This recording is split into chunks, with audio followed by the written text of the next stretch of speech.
اللہ اللہ اللہ اللہ اللہ اللہ اللہ اللہ الحمد للہ رب العالمین والصلاة والسلام علی حبیبہ محمد وآلہ وصحبہ اجمعین اعوذ باللہ من الشیطان الرجیم بسم اللہ الرحمن الرحیم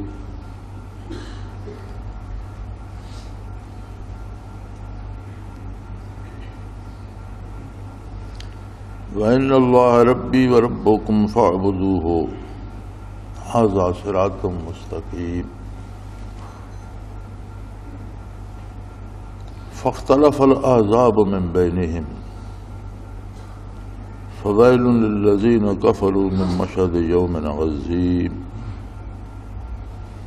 اللهم سبحانك لا علم لنا إلا ما علمتنا إنك أنت العليم الحكيم مولاي صل وسلم دائما ابدا على حبیبک خیر الخلق کلہم۔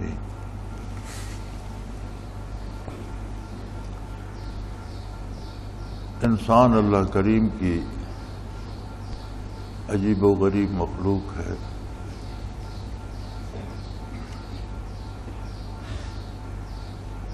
صدیاں گزر گئیں،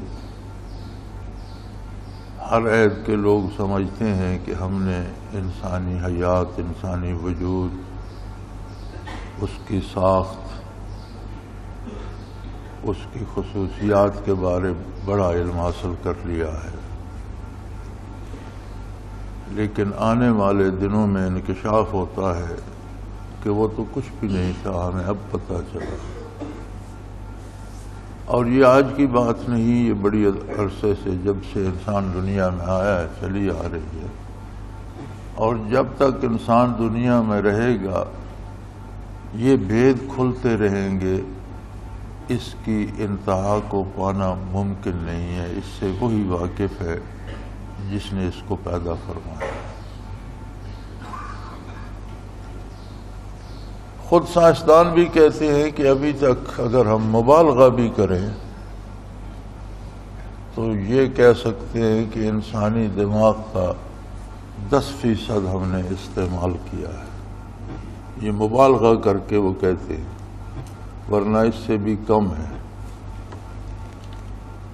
تو اس کا مطلب ہے کہ جو صلاحیتیں انسانی دماغ میں رب العالمین نے رکھی ہیں وہ ابھی 90% سے زیادہ پوشیدہ ہیں۔ اگر 10% سے کم میں یہ محیر العقول کارنامے انسان نے انجام دیے ہیں تو اور 90% یا اور 10% کر لے گا تو دنیا میں کیا عجیب و غریب چیزیں ہوں گی۔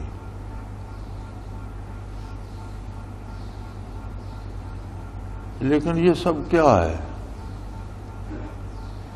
انسان کو یہ خصوصیات کس لیے عطا فرمائی گئی؟ تخلیق پہ اتنی تحقیق جو کرتا ہے اور اتنے عجائبات کھلتے ہیں تو اس کا مقصد یہ ہوتا ہے کہ عظمت خالق سے آشنا ہو۔ آپ کسی ایجاد کی جزیات سمجھتے ہیں اور دیکھتے ہیں کہ کتنی باریکی سے بنائی گئی اور کتنی مفید ہے، تو بنانے والے کی عظمت کا احساس ہوتا ہے کہ جس نے یہ مشین بنائی ہے کہ بڑا عجیب آدمی تھا، جس نے کیمرہ بنا دیا، جس نے فیکس بنا دی، جس نے کمپیوٹر بنا دیا، جس نے انٹرنیٹ بنا دیا۔ ابتداً جس بندے نے یہ چیز بنائی اس نے بڑا کمال کیا۔ یہ کلیہ ہم عظمت باری کی طرف کیوں اپلائی نہیں کرتے؟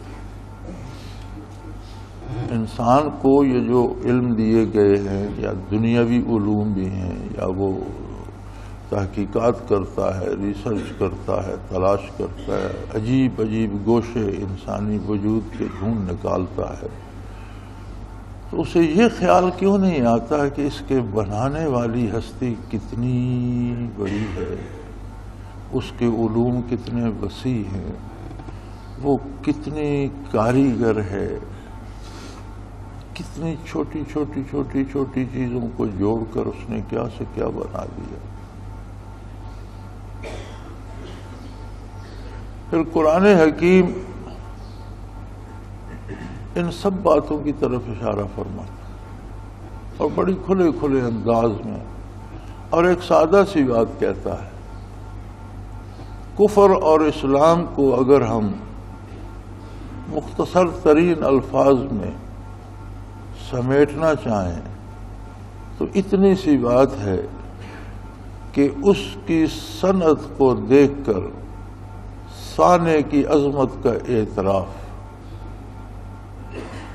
اس کی بنائی ہوئی چیزوں کو دیکھ کر بنانے والے کی عظمت اور اس کے وحدہ لا شریک ہونے کا اعتراف اسلام ہے، اور انہی چیزوں میں کھو جانا اور بنانے والے کو بھول جانا کفر ہے۔ یہی بات یہاں ارشاد فرمائی،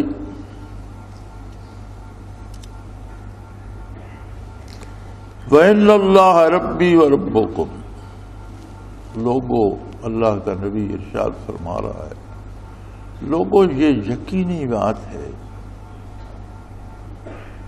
میرا رب اللہ ہے۔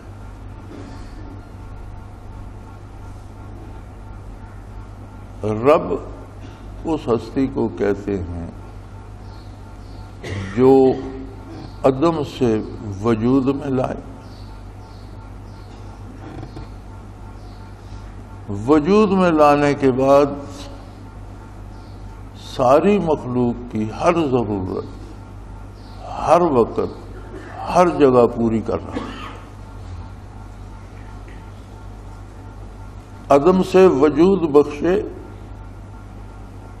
اور جتنے وجود پیدا فرمائے، وہ زمینوں میں ہوں یا آسمانوں میں، وہ چاند ستارے ہوں یا فرشتے، وہ درخت ہوں، نباتات ہو، گھاس پھوس ہو یا جانور، پرندے ہوں یا درندے، سمندری مخلوق ہو یا زمینی، ہر مخلوق کو اس کی استعداد کے مطابق اس کی ہر ضرورت ہر وقت ہر جگہ پوری کر رہا وہ رب۔ جب اس نے ہر ضرورت پوری کرنی ہے تو تقاضائے ربوبیت ہے کہ انسان ایک ایسی مخلوق ہے جو صرف وجود اور حیات حیوانی نہیں رکھتا۔ یاد رکھیں یہ دو فرق ہے، انسان کے علاوہ مخلوق میں حیات حیوانی ہے، ایک زندگی جو زندہ رکھتی ہے۔ حیات حیوانی کا تعلق اجزاء بدن سے ہوتا ہے۔ اجزاء بدن جب ملتے ہیں تو ان میں ایک ایسی حرارت، ایک ایسے بخارات سے پیدا ہوتے ہیں جو زندگی کا سبب بن جاتے ہیں، جو حیات کا سبب بن جاتے ہیں، اسے حیات حیوانی کہا جاتا ہے۔ جب وہ بکھرتے ہیں تو وجود بکھر جاتا ہے، موت واقع ہو جاتی ہے۔ انسان کا معاملہ ایسا نہیں ہے۔ انسان میں روح جو ہے وہ عالم امر سے ہے، کل الروح من امر ربی۔ انسان کی حیات ختم ہونے والی نہیں، عالم امر میں فنا نہیں ہے۔ فنا تک کا تعلق عالم خلق سے ہے، جہاں تک مخلوق ہے وہاں تک اس کا وجود میں آنا بھی ہے، اس کا معدوم ہونا بھی ہے۔ جہاں مخلوق کی سرحدیں ختم ہو جاتی ہیں وہاں سے عالم امر کی حدود شروع ہوتی ہیں۔ عالم امر میں نہ کوئی چیز نئی وجود میں آتی ہے، نہ کوئی چیز ختم ہوتی ہے، جو اللہ کریم نے بنا دیا وہی ہے۔ اب انسان کو جو روح عطا فرمائی، فرمایا کل الروح من امر ربی، روح امر ربی میں سے ہے، عالم امر میں سے ہے۔ اب عالم امر میں سے اللہ نے اسے کیسے بنایا؟ فرمایا وما اوتیتم من العلم الا قلیلا، تمہیں بہت کم علم دیا گیا ہے۔ یہ بات تمہارے علم سے بالاتر ہے. تم عالم خلق کی تخلیق میں جستجو کر سکتے ہو کہ اس بیج سے کیا پیدا ہوگا، کیسے پیدا ہوگا، اس کو کتنی نمی چاہیے، اس کو کتنی گرمی چاہیے، اس کو کتنا وقت چاہیے، یہ تحقیق تم کر سکتے ہو. لیکن عالم خلق میں کیا، عالم امر میں کیا ہو رہا ہے، یہ تمہارے بس کی بات ہے. تمہارے لیے یہ جان لینا کافی ہے کہ روح عالم امر سے. اب جب انسانی روح عالم امر سے ہے تو اس کا مطلب ہے اس کے لیے دوام ہے، فنا نہیں ہوگی، اس پر موت واقع نہیں ہوگی. حضرت رحمۃ اللہ علیہ فرمایا کرتے تھے کہ اس آیہ کریمہ میں کل نفس ذائقۃ الموت، ہر متنفس موت کا ذائقہ چکھے گا. فرماتے تھے اسی میں حیات روح کا ارشاد ملتا ہے کہ موت کا ذائقہ چکھے گا تو اس کا مطلب ہے کہ چکھنے والا کوئی ہوگا. اگر روح بھی فنا ہو گئی، بدن بھی فنا ہو گیا، تو ذائقہ کس نے چکھا؟ تو جب مذوق ہے تو ذائق ہونا چاہیے. جب ذائقہ چکھا گیا تو کوئی چکھنے والا ہونا چاہیے. تو حضرت اس کی تفسیر بیان فرمایا کرتے تھے کہ موت بدن پر وارد ہوتی ہے. بدن کا جو تعلق اس عالم دنیا کے ساتھ ہے وہ منقطع کر دیتی ہے، اور روح وہ شے ہے جو اس کا ذائقہ چکھتی ہے، کہ بدن تو بے حس ہو گیا. تو اسی آیہ کریمہ میں یہ موجود ہے کہ روح پر موت وارد نہیں ہوتی، کیونکہ جب ذائقہ چکھتا ہے تو کوئی چکھنے والا ہوتا ہے تو چکھتا ہے نا. تو انسانی زندگی میں تبدیلیاں تو آتی ہیں لیکن فنا نہیں ہوتی.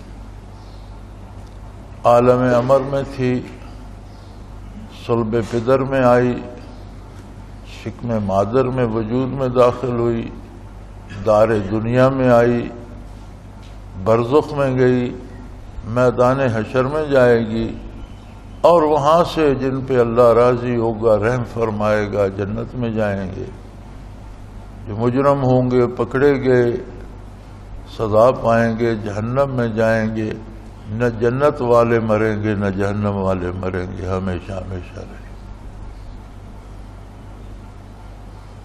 دنیا کی کوئی چیز، یہاں کا کوئی درخت، یہاں کا کوئی دریا، یہاں کا کوئی پہاڑ، یہاں کا کوئی جانور نہ جنت میں جائے گا نہ جہنم میں جائے گا، وہاں کی اپنی دنیا ہوگی. لیکن انسان ایک ایسی مخلوق ہے جو اس ساری مخلوق میں سے مختلف مراحل سے گزرتا ہوا اپنے گھر پہنچ جائے گا. اس کے لیے فنا نہیں. مخلوق ہے، خالق نے بنائی ہے اور اس نے اسے ہمیشہ کے لیے بنا دیا. اب یہ ایک جسم کی ضروریات کا اندازہ لگائیں، وہ جسم بادشاہ کا ہو یا فقیر کا، ضروریات سب کی بے پناہ ہیں. امیر کے لیے سہولتیں ہیں، اسے چیزیں ملتی ہیں. غریب مفلس ہے، اسے نہیں ملتی، لیکن ضرورتیں اس کی بھی اتنی ہیں. امیر کو اگر گرمی لگتی ہے لگتی غریب کو بھی ہے. اس کے پاس سامان ہے، وہ اے سی وغیرہ لگا لیتا ہے. غریب سائے میں جا کے بیٹھ جاتا ہے. اسے بھوک لگتی ہے، اسے بھوک لگتی ہے، وہ اچھا کھا لیتا ہے، یہ روکھی سوکھی سے بھوک مٹا لیتا ہے. اسے پیاس لگتی ہے، اسے پیاس لگتی ہے. اسے طرح طرح کی بیماریاں ہوتی ہیں، اسے طرح طرح کی بیماریاں ہوتی ہیں. وہ بڑے بڑے علاج کرا لیتا ہے، یہ بیچارہ 23 گھنٹے پہ گزارا کرتا ہے. ضرورتیں سب کی ایک سی ہیں اور وہ سب کی پوری کرتا ہے. کمال یہ ہے کہ سب کی پوری کر رہا ہے کسی نہ کسی طریقے سے، اور ایسے غیر محسوس طریقے سے پوری کرتا ہے کہ ہر بندہ سمجھتا ہے جو ضرورت پوری ہو جائے یہ کمال میں نے کر لیا.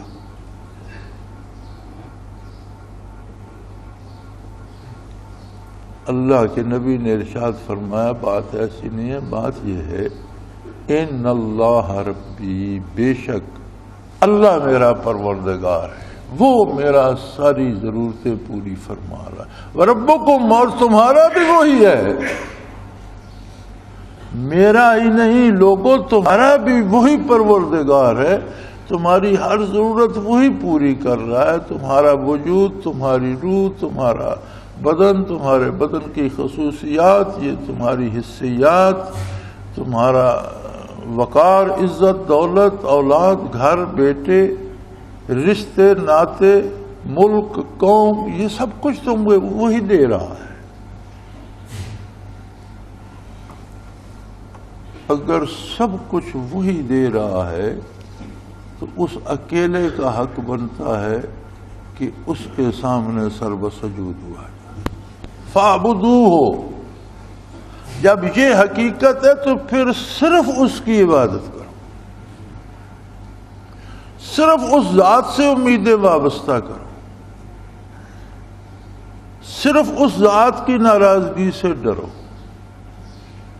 مقدم رکھو اس کی ذات کو، جو کام اس نے جس کی اجازت دی ہے وہ ضرور کرو، جس سے روک دیا ہے اس سے باز آئے۔ کتنا خوبصورت جملہ ہے، ان اللہ ربی، یقیناً اللہ ہی میرا پروردگار ہے، وربکم، اور تم سب کا بھی وہی پروردگار ہے، فاعبدوہ، صرف اسی کی وقت، ھذا صراط مستقیم، یہ بالکل سیدھا راستہ، سادہ سی بات، سمجھ میں آنے والی بات۔ اب اللہ کریم نے اگر ہم دیکھیں تو اس بدن کے لیے کتنی نعمتیں پیدا فرمائی، اس کی غذا سے لے کر اس کے علاج تک، اس کی خوراک سے لے کر اس کے علاج تک۔ کوئی بندہ بیٹھ جائے کہ میں ایک فہرست مرتب کر لوں کہ غذائیں کتنی ہیں، دوائیں کتنی ہیں، تو نہیں کر سکتا۔ اتنی چیزیں اس کے لیے پیدا فرما دی، اور یہ تو ایک سواری ہے، اصل انسان تو روح ہے۔ علماء تفسیر فرماتے ہیں کہ جب انسان کی بات ہوتی ہے اور انسان کہا جاتا ہے تو اس سے مراد روح ہوتی ہے، اس لیے کہ جب روح بدن کو چھوڑ دیتی ہے تو اسے کوئی انسان نہیں کہتا، اسے میت کہتے ہیں، لاش کہتے ہیں، مردہ کہتے ہیں، وجود کہتے ہیں، باڈی کہتے ہیں، ڈیڈ باڈی کہہ دیتے ہیں، لیکن اسے کوئی انسان نہیں کہتا۔ لہذا جب انسان کہا جائے گا تو مراد روح، اس کا مطلب ہے کہ اصل انسان روح ہے۔ تو بدن جو اس کا جیسے بادام کا چھلکا ہوتا ہے اور مغز ہوتا ہے، مغز تو روح ہے، تو اس چھلکے کے تحفظ کے لیے اگر اتنے اہتمامات ہیں تو اس مغز کو قائم رکھنے کے لیے، ٹھیک رکھنے کے لیے، خراب ہونے سے بچانے کے لیے بھی تو کچھ ہوگا۔ بدن کو اگر اتنے غذا، دوا، فضا، اتنی چیزیں چاہیے، موسم گرم سرد ہے تو اسے گرم کمرہ چاہیے، موسم گرم ہے تو اسے ٹھنڈا کمرہ چاہیے، پیاس لگی ہے تو اسے پانی چاہیے، ٹھنڈا مشروب چاہیے، سردی ہے تو اسے گرم مشروب چاہیے، غذا چاہیے صبح دوپہر شام، اسے نیند چاہیے، اسے بستر چاہیے۔ تو اس کے لیے اگر اتنے ہیں کہ دنیا اس میں کھپ گئی ہے۔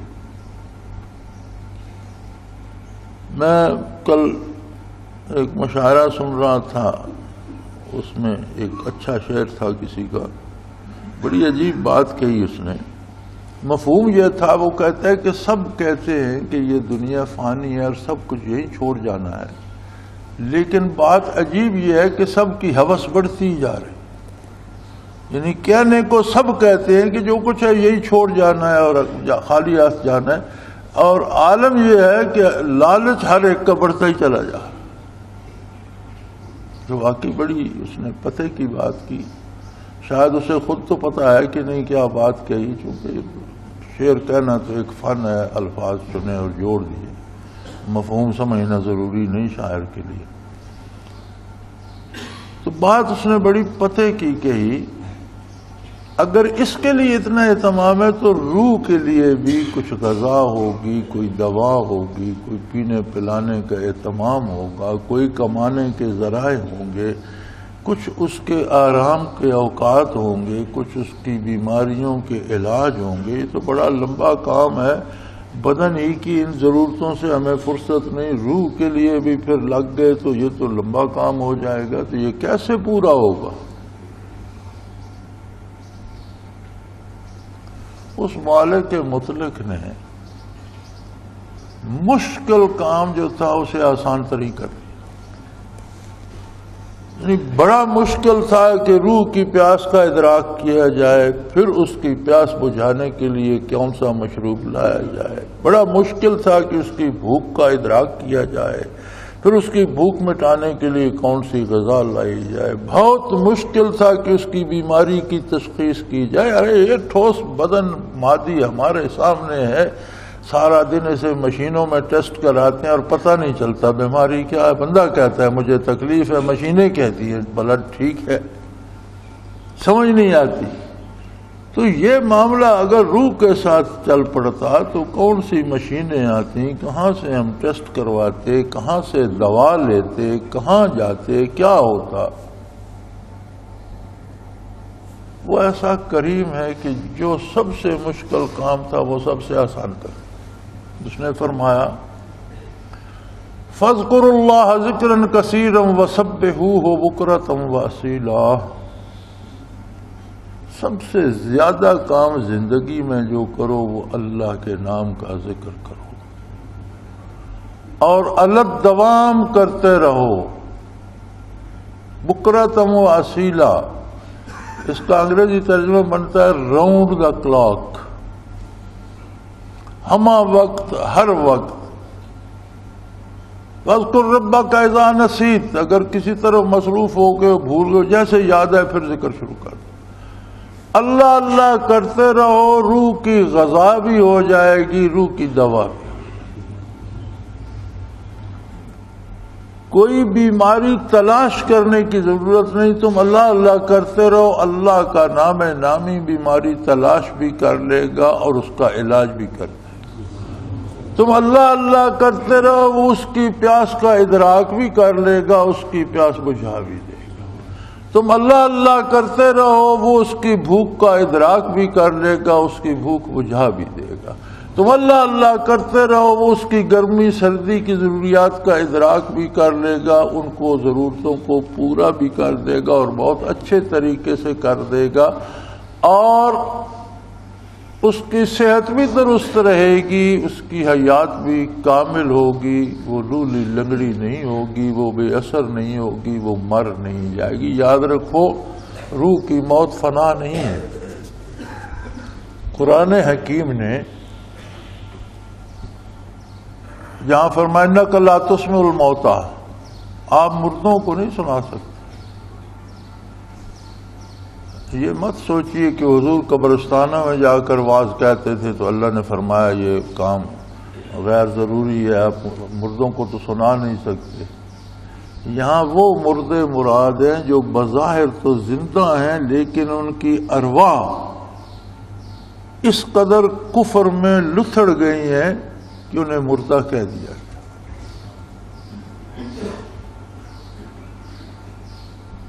وہ جو ایک عرب شاعر نے کہا تھا نا کہ اجسامہم قبل القبور قبور، یہ ایسے لوگ ہیں جن کے وجود قبر میں جانے سے پہلے روحوں کی قبریں بن چکی، یہ چلتی پھرتی قبریں. تو روح کی موت یہ ہے کہ وہ عظمت الہی سے الگ ہو جائے، بے بہرا ہو جائے، کفر کی تاریکی میں چلی جائے. یہ موت اس کو پھر جہنم کے عذابوں میں لے جاتی ہے. اس کی موت فنا نہیں ہے بلکہ اس کی موت اللہ سے دوری میں ہے، عظمت الہی کو بھول جانے. اور حیات اس کی یاد الہی میں ہے، عظمت الہی۔ عجیب بات ہے، اسلام نے منع نہیں کیا، فرمایا خلق لکم ما فی الارض جمیعا، روح زمین پر جو کچھ ہے وہ تمہارے لیے ہے، تمہاری خدمت کے لیے۔ سخر لکم الشمس والقمر، سورج چاند سیاروں ستاروں کو تمہاری خدمت پہ لگا دیا ہے، مسخر کر دیا ہے، تمہارے تابع کر دیا ہے، تمہاری خدمت کر رہے ہیں۔ ہر چیز سے بھرپور استفادہ کرو، اچھا کھاؤ، اچھا پہنو، اچھی طرح رہو، اچھا گھر بناؤ، لیکن اللہ کی کائنات میں اللہ کے بنائے ہوئے طریقے سے رزق کما کر، جائز وسائل سے رزق حاصل کر کے، دوسروں کا چھین کر نہیں، چوری چھپے سے نہیں، رشوت لے کر نہیں، ناجائز ذرائع سے نہیں، ناجائز ذرائع سے اچھا کھانے سے حلال کا روکھا سوکھا بہتر ہے۔ منع نہیں فرمایا کسی بات سے، لوگ شادیاں کریں، لوگ اولاد پالیں، لوگ گھر بنائیں، لوگ اچھے کپڑے پہنیں، اچھا کھانا کھائیں، لیکن شرط ایک ہے کہ اس کا جہان ہے وہ اس میں آپ کو رہنے کے لیے عطا فرمایا، اس میں کچھ اصول طریقے قاعدے بنائیں، ان کے مطابق رہو موج پر۔ یہ جو لوگ کہتے ہیں کہ اسلام پر چلنا مشکل ہے، وہ دراصل اسلام پر چلنا نہیں چاہتے، اسلام کی حدود کو پھلانگ کر اپنی پسند سے جینا چاہتے ہیں، اس لیے کہتے ہیں مشکل ہے، ورنہ دنیا میں جتنے طریقے زندگی کے ہیں سب سے آسان طرز حیات وہ ہے جو اسلام سے کہتے ہیں، جو اللہ نے عطا فرمایا، سب سے پرامن، سب سے پرسکون، سب سے آسان راستہ ہے۔ شرط یہ ہے کہ اللہ کو اپنا رب مانتا ہو، اللہ کو اللہ ماننا اور اپنی مرضی کے اوصاف اس کو کے ساتھ لگا دینا، یہ تو ساری دنیا کرتی ہے۔ معدود چند لوگ پوری انسانی تاریخ میں ایسے ہیں جو اللہ کی بجائے زمانے کو ہر کام کے کرنے والا مانتے ہیں، جنہیں دہریے کہا جاتا ہے یا نیچری کہا جاتا ہے، وہ بہت معدود چند۔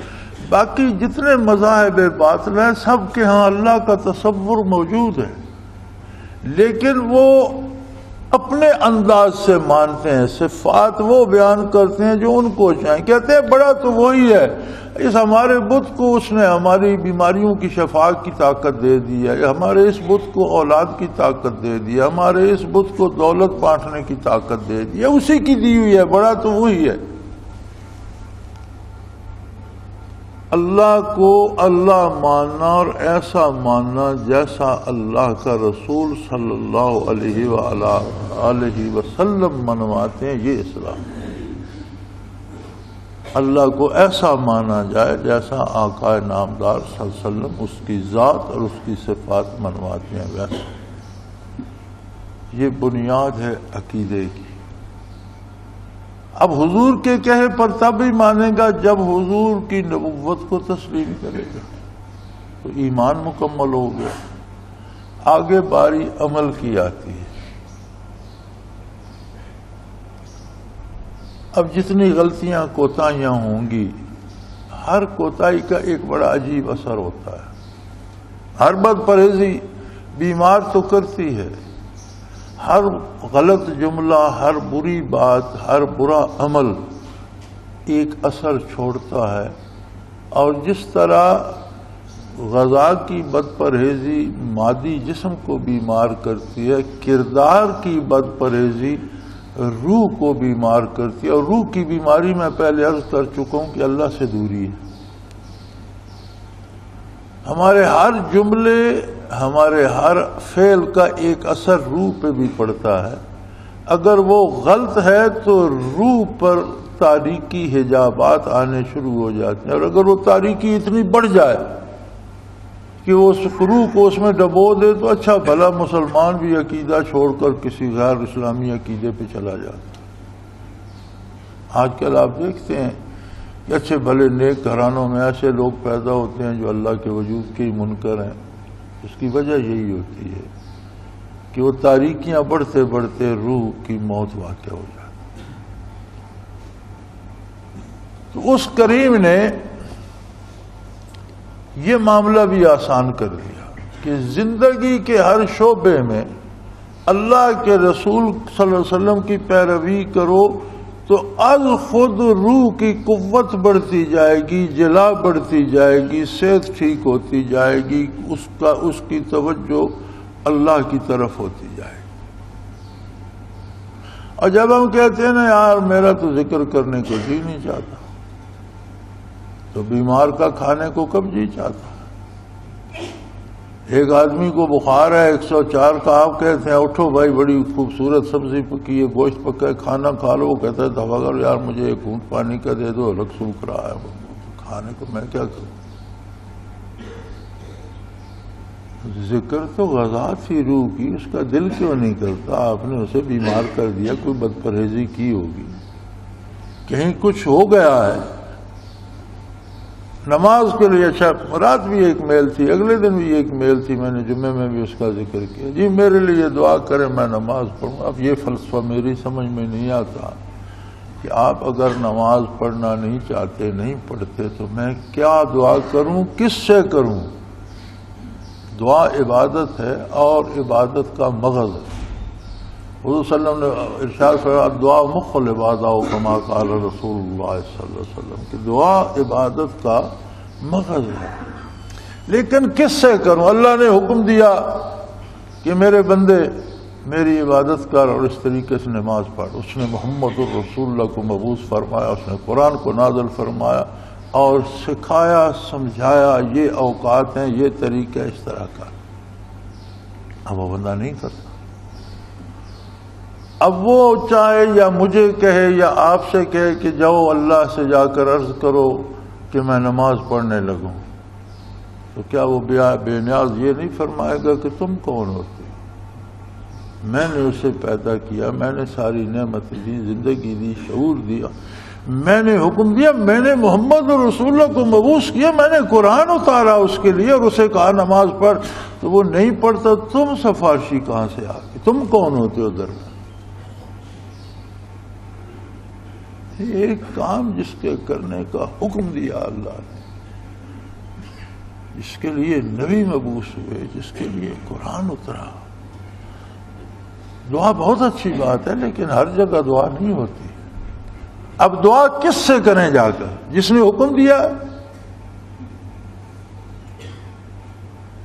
آپ اپنے نظام میں دیکھ لیں، آپ کا کوئی ضلع کا افسر، کوئی صوبے کا افسر، کوئی چیف منسٹر کسی کو حکم دیتا ہے محتاج کو کہ یہ کرو، پھر وہ آپ کو بھیجے گا کہ جاؤ اس سے کہو یار مجھ سے یہ نہیں ہو سکتا، تو تم ایک بار پھر مجھ سے کہو، یا تم آ کر میرے ساتھ لگ جاؤ تو مل کر یہ کرتے ہیں، مجھ سے نہیں ہوتا. کبھی کہا ہے آپ نے؟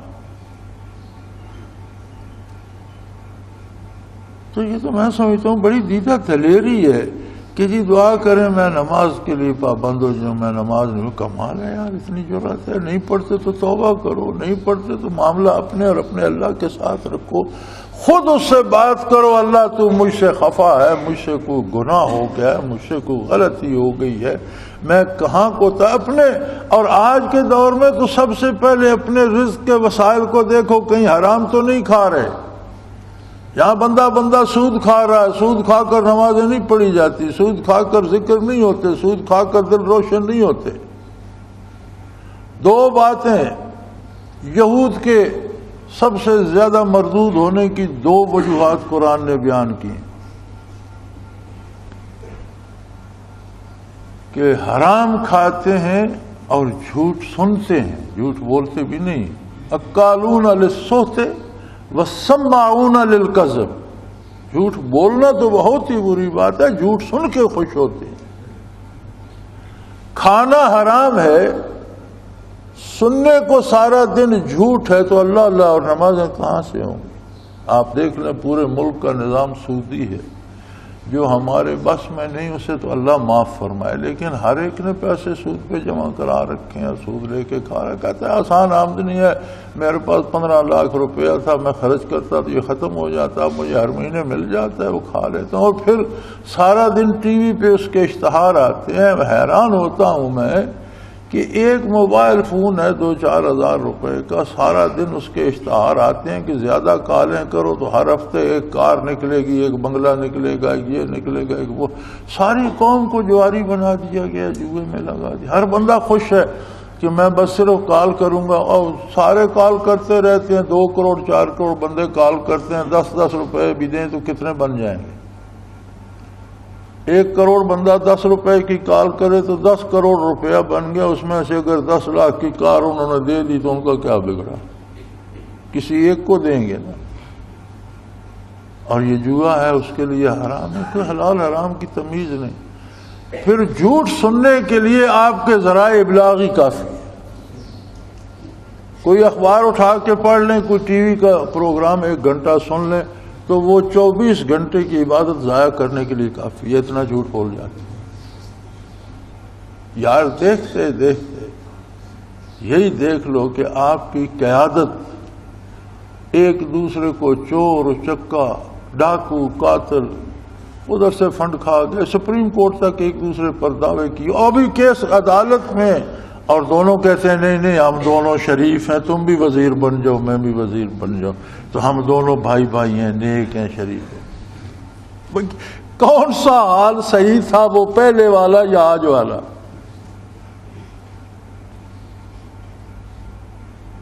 عجیب اس قوم کی قسمت ہے کہ اس کے جو قائد اور لیڈر بنے وہ بھی اس سے جھوٹ بولتے ہیں، اور جو چور ہیں ان کا تو کام ہی جھوٹ بولنا۔ جو چور ہیں وہ تو چوری کرتے ہیں، جو پہرے دار ہیں چوری وہ بھی کر جاتے ہیں۔ کمال، عجب عالم ہے، عجیب حالت ہے، کوئی سمجھ نہیں آتی۔ کسی کو کہیں مار دو تو کوئی ثبوت نہیں ملتا، اور میرے خیال میں گزشتہ 10 سالوں میں جتنی دہشت گرد ہوئی اور جتنے دہشت گرد پکڑے گئے، ہم نے تو آج تک کسی کو سزا ہوتے یہ پھانسی لگتے نہیں دیکھا۔ پکڑے جاتے ہیں، پھر کوئی پتہ نہیں چلتا وہ کون سا چور دروازہ ہے جدھر سے نکل جاتے ہیں، کوئی سمجھ ہی نہیں آتی۔ تو اس افراتفری کے عالم میں بھی اگر کوئی محفوظ رہنا چاہے، مزے کی زندگی جینا چاہے، تو فرمایا وَاذْكُرُوا اللَّهَ ذِكْرًا كَثِيرًا وَسَبِّحُوهُ بُكْرَةً وَأَصِيلًا۔ تم میرے ساتھ رہو، میرے پاس رہو، میری رحمت کے زیر سایہ رہو، تم میرے ساتھ رہو، ان چیزوں سے تم بالا تر ہو جاؤ گے، یہ تمہارا کچھ نہیں بگاڑیں گے، تم محفوظ ہو جاؤ گے۔ تمہارا جسم ہی نہیں تمہاری روح تک محفوظ ہو جائے گی، لیکن شرط یہ ہے کہ میں لا شریک ہوں، میرے ساتھ کسی کو شریک نہ کرو، میرے ہوتے ہوئے کسی پر بھروسہ نہ کرو، میرے ہوتے ہوئے کسی کو اپنا کارساز نہ سمجھو، میرے ہوتے ہوئے کسی دوسرے سے امیدیں وابستہ نہ کرو۔ جب ساری امیدیں مجھ سے وابستہ کر لو گے تو نمازیں بھی پڑھی جائیں گی، سجدے بھی دے سکو گے، ذکر بھی ہو سکے گا، معمولات بھی ٹھیک ہو جائیں گے، لیکن پہلے ساری امیدیں ہر طرف سے توڑ کر میری ذات سے وابستہ کر لو۔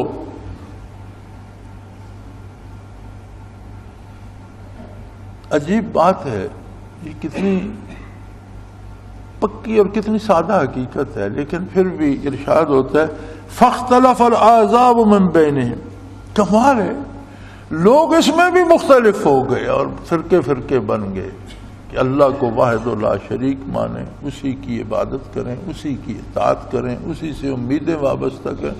اس پہ بھی لوگوں نے اختلاف پیدا کر دیا۔ فَاخْتَلَفَ الْأَحْزَابُ مِنْ بَيْنِهِمْ، اس میں بھی باہم اختلاف کر کے گروہ گروہ اور فرقے فرقے اور جماعتوں میں تقسیم ہو گئے۔ یا اللہ ایسا کیوں ہے؟ یہ تو سادہ سی حقیقت تھی۔ فرمایا فَوَيْلٌ لِلَّذِينَ كَفَرُوا مِن مَشْهَدِ يَوْمٍ عَظِيمٍ۔ اصل بات یہ ہے کہ یہ دنیا میں اس قدر کھو گئے ہیں کہ انہیں آخرت اور قیامت بھول گئی۔ گمراہی کا بنیادی سبب قیامت سے بے بہرا اور بے خبر ہو جانا۔ قرآن نے تشخیص کی ہے اس مرض کی کہ اتنی سادہ حقیقت اللہ ارشاد فرماتا ہے، اللہ کا نبی ارشاد فرماتا ہے، اللہ کا قرآن ارشاد فرماتا ہے، پھر لوگ جو ہیں وہ کوئی سود کھا رہا ہے، کوئی چوری کر رہا ہے، کوئی رشوت لے رہا ہے، کوئی نمازیں بھی پڑھے جا رہے ہیں، عمرے بھی کیے جا رہے ہیں، اور دکان پہ جاؤ تو ڈنڈی مارنے سے بھی باز نہیں آتے۔ تو یہ کیا تماشا ہے؟ فرمایا انہیں آخرت پہ یقین نہیں رہا، اور جسے آخرت پہ یقین نہ رہے فوائل اس کی تباہی ہے، وہ نہیں بچتا، وائے ہے اس پر، اسے اجڑا ہوا سمجھو، برباد ہو گیا جسے آخرت پر یقین نہ رہا۔ تو ہماری بے راہ روی کا بنیادی سبب آخرت پر یقین میں کمزوری ہے۔ آخرت میں کوئی شبہ کی گنجائش نہیں، ہر وقت جا رہا ہے، ہر آنے والا جائے گا، اللہ کے روبرو سب نے پیش ہونا ہے۔ میرے بھائی، اللہ کے حکم کے مطابق اپنی زندگی کو اور نبی صلی اللہ علیہ وسلم کی سنت کے مطابق کر لو۔ نہ میں جانتا ہوں نہ آپ جانتے ہیں کہ ہمارے پاس کتنی فرصت باقی ہے۔ کوئی لمحہ دنیاوی حیات کا آخری لمحہ ہو سکتا ہے، اور وہ بڑا کریم ہے، اس نے آسان سی بات کہی ہے کہ کہیں بھی جا چکے ہو، خلوص دل سے توبہ کر کے واپس آ جاؤ، میں سب خطائیں معاف کر دوں گا۔ نہ صرف معاف کروں گا، خطائیں معاف کر کے نیکیوں کا ثواب لکھ دوں گا گناہوں کی جگہ۔ یبدل اللہ سیئاتہم حسنات، انہوں نے گناہ کیے ہیں، اللہ توبہ کے پانی میں دھو کر انہیں نیکیاں بنا کر ان کا ثواب دے دے گا، لیکن کوئی توبہ کرے تو صحیح۔ یبدل اللہ سیئاتہم حسنات، ان کی برائیوں کو، ان کے گناہوں کو نیکیوں میں تبدیل کر دیتا ہے۔ تو میرے بھائی، زندگی کا آسان راستہ اختیار کرو، اس دنیا میں بھی عزت ہے، برزخ میں بھی اور آخرت میں۔ اللہ پاک مجھے، آپ سب کو، ہم سب کو توفیق عطا فرمائے۔ یار تو میں بھی چوپڑ لی کتنے چھوڑ چلو ہے۔ وآخر دعوانا ان الحمدللہ رب العالمین، الحمدللہ رب العالمین، والصلاة والسلام علی حبیبہ محمد وآلہ وصحبہ اجمعین۔ اللہم ربنا لا تقتلنا بغضبک ولا تہلکنا بعذابک واعف عنا قبل ذلک۔ اللہم ربنا لا تسلط علینا من لا یرحمنا، انت ولینا فی سفرنا وحضرنا فی مالنا وحالنا، انت ولینا فی الدنیا والآخرہ، توفنا مسلمین والحقنا بالصالحین۔ اللہم ربنا وفقنا لما تحب وترضى واجعل آخرتنا خیر من الاولی۔ اللہم ربنا نور قلوبنا واستر عیوبنا واغفر ذنوبنا فانک انت الغفور الرحیم۔ یا اللہ ہمیں بخش دے، ہمارے والدین کو بخش دے، ہماری اولادوں کو بخش دے، ہمارے بہن بھائیوں ملنے جلنے والوں کو بخش دے۔ یا اللہ عالم اسلام پہ رحم فرما۔ اللہ کریم اس ملک کو ہمیشہ قائم رکھ اور اس پر حق و انصاف کی حکومت قائم فرما۔ اللہ کریم تو ہر چیز پہ قادر ہے۔ ربنا لا تؤاخذنا ان نسینا واخطانا، ربنا ولا تحمل علینا اصرا کما حملته على الذین من قبلنا، ربنا ولا تحملنا ما لا طاقت لنا به واعف عنا واغفر لنا وارحمنا انت مولانا فانصرنا على القوم الكافرین۔ وصلی اللہ تعالی علی حبیبہ محمد برحمتک یا اللہ اللہ اللہ اللہ اللہ اللہ اللہ اللہ۔ حضرت امیر محمد اکرم آبان مد ذلہ العالی دارالعرفان منارہ ضلع چکوال میں سالہ سال سے قرآن و حدیث کے اوپر خطابات کر رہے ہیں اور سلسلہ نقشبندیہ اویسیہ کے مطابق لوگوں کو ذکر الہی کی تربیت دے رہے ہیں۔ وہ قرآن پاک کی تفسیر ترتیب وار بیان کر رہے ہیں۔ تفسیر قرآن کو وہ موجودہ ملکی اور بین الاقوامی حالات کے مطابق بیان کرتے ہیں۔ موٹر وے سے کلر کہار کے انٹرچینج سے نکلتے ہوئے، کلر کہار کی جھیل سے ہوتے ہوئے، میانی، بوچھال اور نور پور سے گزرتے ہوئے دارالعرفان منارہ پہنچ سکتے ہیں۔ حضرت امیر محمد اکرم آوان نے بچیوں اور بچوں کی دینی اور دنیاوی تعلیم کے لیے سقارہ اکیڈمی کے نام سے ایک درسگاہ بھی قائم کی ہے، جس کا افتتاح ملک پاکستان کے صدر جنرل محمد ضیاء الحق نے اپنے دست مبارک سے کیا تھا۔ وہ تمام احباب جو اسلام کی طلب رکھتے ہیں ان سے گزارش ہے کہ دارالعرفان منارہ ضلع چکوال میں امیر محمد اکرم آوان صاحب کے خطابات سے مستفید ہوں۔ وہ ہر جمعے کو نماز سے پہلے بیان فرماتے ہیں۔ ہر ماہ کی پہلی اتوار کو ماہانہ اجتماع ہوتا ہے جس میں آپ خصوصی خطاب فرماتے ہیں اور پاکستان کے چاروں صوبوں سے احباب اس اجتماع میں شرکت کرتے ہیں۔ اس کے علاوہ یہاں سال میں 2 مرکزی اجتماعات بھی ہوتے ہیں، ایک رمضان المبارک میں اعتکاف کا اجتماع اور دوسرا جولائی اور اگست میں 40 دن کا اجتماع ہوتا ہے جس میں روحانی تربیت کی جاتی ہے۔ اپنا خون سیماب دے کر اتنا ہم کر جائیں گے، نام آقا کا چمن میں پھر رقم کر جائیں گے۔